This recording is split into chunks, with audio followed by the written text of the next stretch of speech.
Ya Taufik, saya first time datang sini. Boleh kongsi sikit lah sejarah kat sini ke macam mana. Macam mana boleh terhubung tempat ni. Okay bro, 2026 ni dah masuk tahun 34 tahun dia tubuhnya Taman Negara Johor. Maknanya Taman Negara Johor ni tubuh 1992. Kita berada ni, Endau Rompin ni diwartakan pada tahun 1993. Bermula Taman Negara ni dengan Taman Negara Johor Endau Rompin Peta ni. So keluasan Endau Rompin Peta ni lebih kurang dalam 48,905 hektar yang merangkumi Peta dan juga Selai. Maknanya Peta ni daerah Mesing, Selai tu daerah Segamat lah. So maknanya, dan kami juga telah pun diiktiraf sebagai ASEAN Heritage Park tahun 2022. Maknanya kalau ASEAN Heritage Park ni, kalau siapa dapat ni, memang dia menyatakan dalam satu kawasan itu mempunyai pelbagai biodiversiti yang sangat kaya lah. So kita melepasilah semua kriteria tu. So that's why tahun 2022 kita telah diiktiraf sebagai ASEAN Heritage Park. So sekarang dengan tempat mana? Jadi kita ada kat negara ASEAN tu ada? Yes. Kat Malaysia ni ada 5. Yang dekat ASEAN ni ada 51 lah. So memang kita rasa special dan bangga lah. So lebih kurang sikit lah dia punya latar belakang Endau Rompin Peta ni bro. Apa yang istimewa yang tempat ni? Istimewa ya. So istimewanya kawasan sini kita ada 3 checkpoint utama. Tadi kalau kita duduk tadi tu dekat area kompleks lah kan. So dekat sini NRC ni Nature Education Research Center. Yang mana kita ada dewan, kita ada dom, ada chalet, dan juga atas sikit kita ada Kuala Jasin. So istimewanya di atas sikit tu ada Kuala Marum, atas lagi tu Buaya Sangkut. So siapa yang memang betul-betul minat adventure ni, memang saya mengajak lah untuk pergi ke IP ni Buaya Sangkut. Mana kalau daripada sini nak pergi Kuala Marum kena tidur, kena trekking lebih kurang dalam 4 jam, kita baru sampai ke IP ni Buaya Sangkut lah. So kalau tidak sampai sana tu memang rasa Tak nak balik lah. So dia punya feel dia memang tapi cuma sekali bro dah pergi. Tapi siapa yang berani je boleh bro. Berapa hari? 3 hari macam mana? Ada kalau tidur dia 3 hari 2 malam lah. Masa kat sana kita tidur kat Kuala Marum, kat sana ada ikan kelar semua kan. Pada saya special lah. Satu kat sini kan kita waktu malam kan. Tahu tempat bila terpencil dia guna genset, guna diesel. Tapi sekarang Dr. Izzat ada sesuatu yang istimewa. Satu inovasi lah. Boleh menjimatkan tenaga dan juga daripada sumber yang menjadi. Mungkin boleh ceritakan sikit macam mana boleh tercetus idea untuk pastikan tempat ni boleh nyala lampu di waktu malam tanpa menggunakan diesel. Terima kasih Prof. Tercetus ni idea ni adalah bermula pada tahun 2009. So kita masuk ke Taman Negara Endau Rompin pada bulan 7 tak salah saya pada Hari Raya Cina. So masa tu saya baru map. Jadi saya diarahkan oleh Nature Research pada masa tu untuk buat collaboration lah. Untuk buat collaboration. Masa tu kita tengah setting untuk buat collaboration.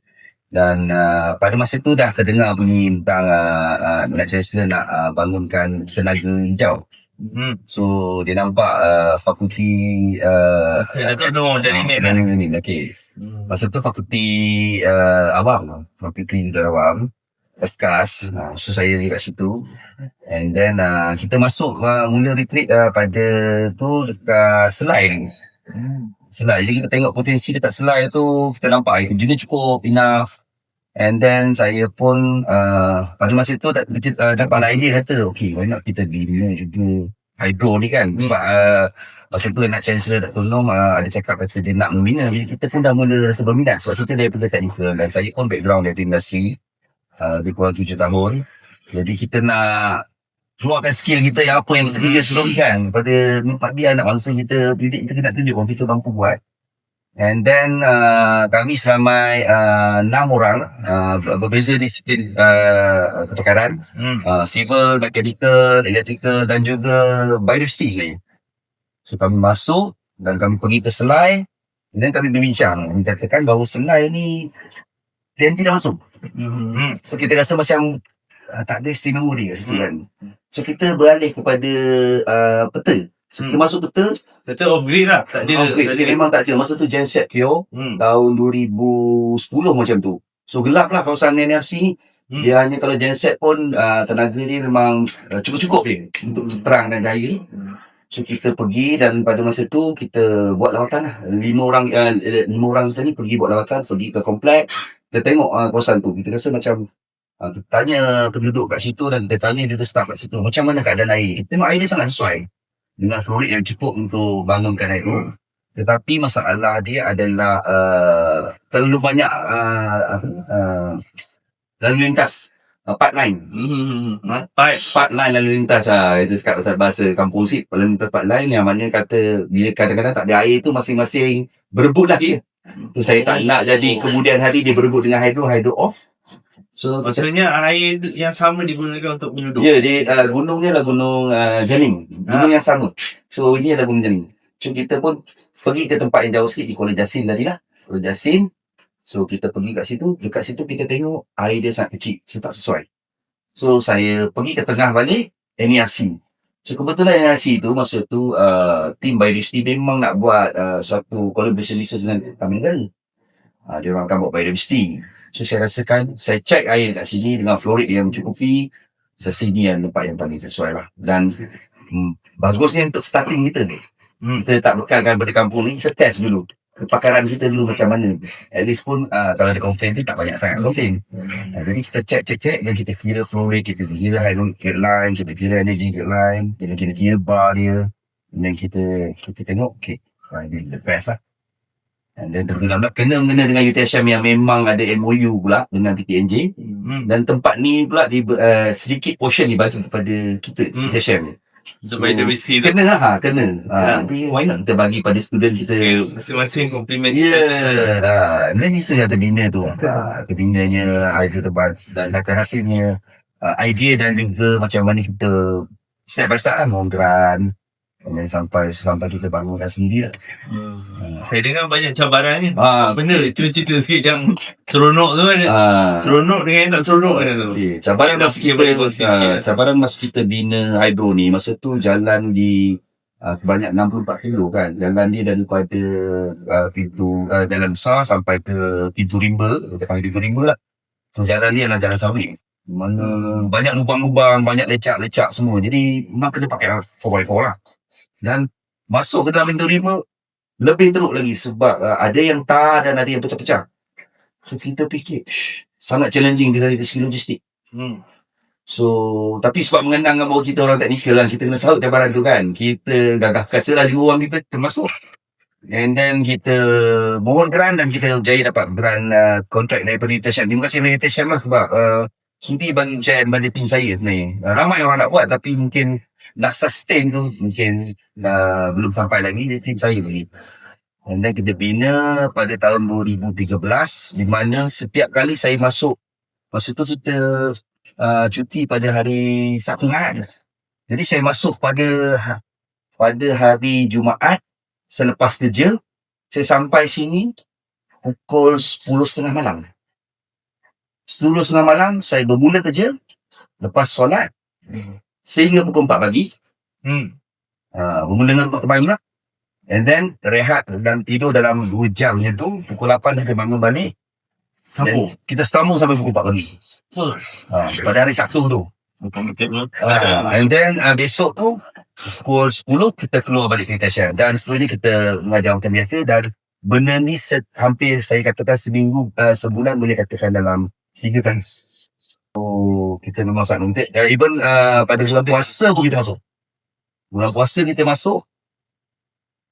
Masa bulan puasa pun kita pick up. So yang saya nak kata yang menarik sebenarnya, yang pengalaman saya sebab saya kerja kat luar, jadi yang pengalaman ni adalah pick up lah. So far kita ni kita asalnya kita design kita memang nak ambil HDPE lah. HDPE ni dia boleh lentur. Kita boleh buat the fusion untuk join. Tapi sebab mahal kan nak ambil alat-alat tu, jadi kita pilih part yang paling just basic lah. Jadi PVC class D. Kenapa kelas D? Sebab dia boleh tahan waktu quality dia tahan quality. So kelas D. And then cara nak sambung dia pun kita gam, and then kita kacang lock dia. Kita tarik.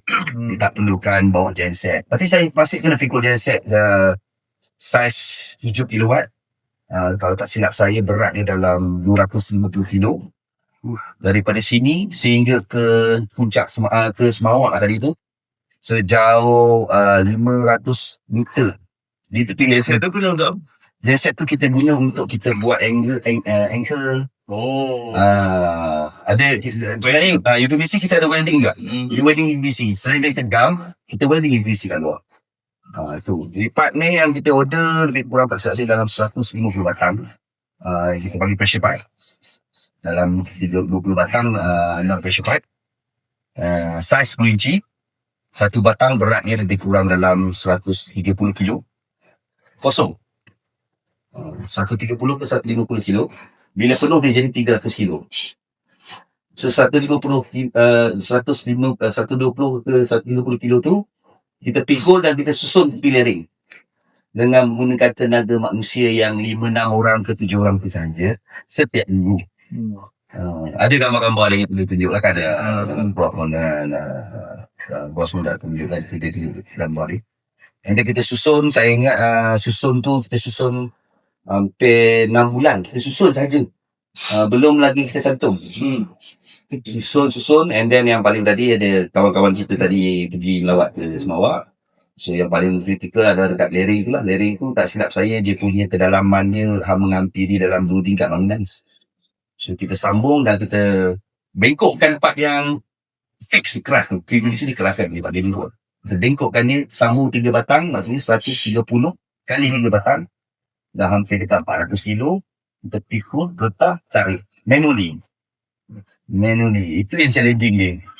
Tapi ilmu yang dapat tu memang kami masing-masing tak boleh lupa lah. Sebab masa berminat tu pun ada challenge lain. Gajah ada kat sebelah, harimau kita jumpa tak sengaja, ular kapak kita jumpa, pacak jangan tak kalah. Masa tu dekat Sungai Semawak ni pacak sangat banyak. Kalau kata kita masuk situ, sebelah kaki kita boleh ambil dalam 30 ekor. So kat badan-badan kami masing-masing ada 60 ekor pacak setiap hari. Kadang-kadang kami tidur kat part tu pacak sampai ke pipi. Tapi kami nak tak mahu apa, kami tidur ada pacak je. Kawan yang baca lah. Kawan yang baca lah. Itu dia punya manis dia. Adalah foto dihilangkan kan. Kita tapi boleh share sikit lah benda kat sini tu. Bila perbezaan daripada sebelum pasang dengan selepas pasang Eco Hydro. Yelah, masa dulu kalau ni jalan dah masuk pun dah dia kan. Tu lebih kurang jalan ni daripada luar Kahang ke dalam ni dah 60 km. So projek yang ni dalam 30 km. So 30 km daripada tengah sampai ke dalam bawah jalan kampung bawah Hujan Balik lah. Maknanya dulu bayangkan tak ada Eco Hydro main Micro Hydro tu. Kita paksa beli diesel kat luar. So baikonnya maknanya benda tu nak beli berapa tong naik atas tu pun keluar masuk, benda tu agak sukar. So, bila contoh adanya Micro Hydro ni, ini sangat-sangat membantu Taman Negara. Akhirnya mungkin kita gunakan tu hanya untuk keperluan sikit je lah. So mostly sini telah digunakan Micro Hydro je lah. So memang ini sangat-sangat membantu. Diesel masih guna lagi. Cuma dah sangat kurang lah. So ini memang selain kenikmatan, ia juga mesra alam lah. dalam. Yes. Bagus kan? Sebab dia tak perlu pakai diesel, tak ada bau, tak ada bising-bising kan. So bila kata gitu, saya nampak lah maknanya potensi Micro Hydro ni sangat besar lah. Yang mana dia bukan sekadar satu sistem, yang mana kalau kita libatkan dan buat masa ni pun kami sangat kita menerima apa ni dia praktikal mesyuarat, even kami maklum pun dalam 4 ke 5 orang doktorat datang daripada Taman Negara lah. Sebenarnya bila adanya Micro Hydro ni, maknanya tingkat BSM dengan Taman Negara, kita boleh keep apa ni bertukar-tukar pandangan, kepakaran ilmu baru. Yes, penemuan baru. Betul. Sehingga menjadikan dapat yang PhD ni 5 orang ni. Kembangan impact. Walaupun jauh di tengah hutan lah. Dan impact dia besar. Dan tak kalau boleh tambah, maknanya benda ni, microhydro ni kita boleh trust dengan package untuk editourism berkenaan dengan biodiversity. Kita pun tahu pelbagai endemic spesies yang ada kat sini. Mana mungkin ada yang suka yang amphibianya, mungkin ada yang reptilianya, maknanya even yang serangganya, butterfly-nya, macam-macam bro. Semuanya kat sini memang saya sangat-sangat mengharapkan kerjasama antara Taman Negara Indonesia ni dapat berkesan untuk jaga musim. Allah, sentiasa membesar hati untuk bekerjasama ni. Memang kita committed. Macam diorang punya committed. Siang malam insyaAllah kita support. Moving forward, kita akan bantu dah sama-sama naikkan tempat ni. Sebab jadi popular sebenarnya tahun Johor kan. Johor now. Kita plan nak tarik pelancong daripada luar apa semua. Ini kita nak tempat ni cantik, maintain, Indo. Dan sambil kita tengah plan kita punya keistimewaan sama negara Johor ni lah. Yang mana gabungan teknologi sehinggalah menjadi. Yang kita nak. Saya ucapkan terima kasih lah kepada Syed Taufik selaku pengarah dan juga tim TTNJ Dr. Izzat. Kita sembang malam ni kan. Jadi banyak ilmu dapat. Saya kat sini satu pengalaman yang baru yang tak terbayang sebelum datang dengan datang sini tu jauh beza. Jadi saya harap penonton-penonton podcast ni kan dijemput dah datang sini untuk merasai sendiri keistimewaan Semula Jadi, keunikan apa yang ada di sini dan juga boleh lihat sini teknologi yang Dr. Izzat aplikasikan di sini. Jadi terima kasih Taufik dan juga Dr. Izzat. Sekian. Assalamualaikum warahmatullahi wabarakatuh.